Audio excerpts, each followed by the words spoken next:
Today's CPI inflation reading matters, but not for the reason you might think. It came in kind of boring, only an increase of 2.4% and an increase of 0.3% month over month. And core inflation came in stable too at 2.5%. But then again, this is going to be outdated and obsolete very quickly because at the end of February, we had the Middle East tensions escalate and that whole process started. And right now we have reports, obviously, of Iran putting some mines in the Strait of Hormuz, further disrupting travel.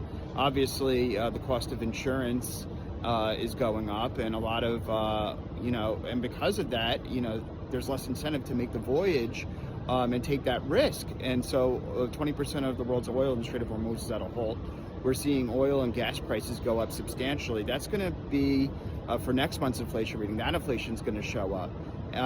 But ultimately, I think it's temporary inflation, and that's why I think today's CPI inflation reading is more of the baseline, what's true on the ground. If it wasn't for the war with Iran, the Middle East tensions there, we would likely see this inflation that we're seeing in the report today. It would likely go on for the rest of the year because we have structural forces of technology, artificial intelligence, causing some layoffs. It's slowing some, because companies want to invest more in that for their efficiency and margins, and unfortunately, it is causing layoffs, disruption in the short term.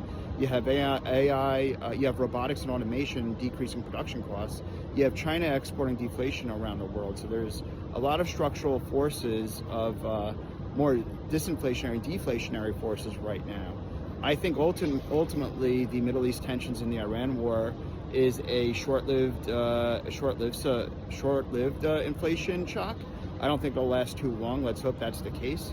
But ultimately, I think that today's February inflation reading is more of the signal. It's more of what the true underlying inflationary effects of the economy are in if the war didn't take place. And hopefully, as soon as the war gets resolved, I think soon, inflation will move closer to the baseline, especially with the disinflationary, deflationary forces in the economy right now. Obviously, we have to see what happens. The Federal Reserve's already taken their 2 rate cuts expected. I think that's starting to get priced out of the market already due to the oil inflation risks. And obviously, we have to watch that. I still think my base case is that this conflict stays relatively short within a month or two.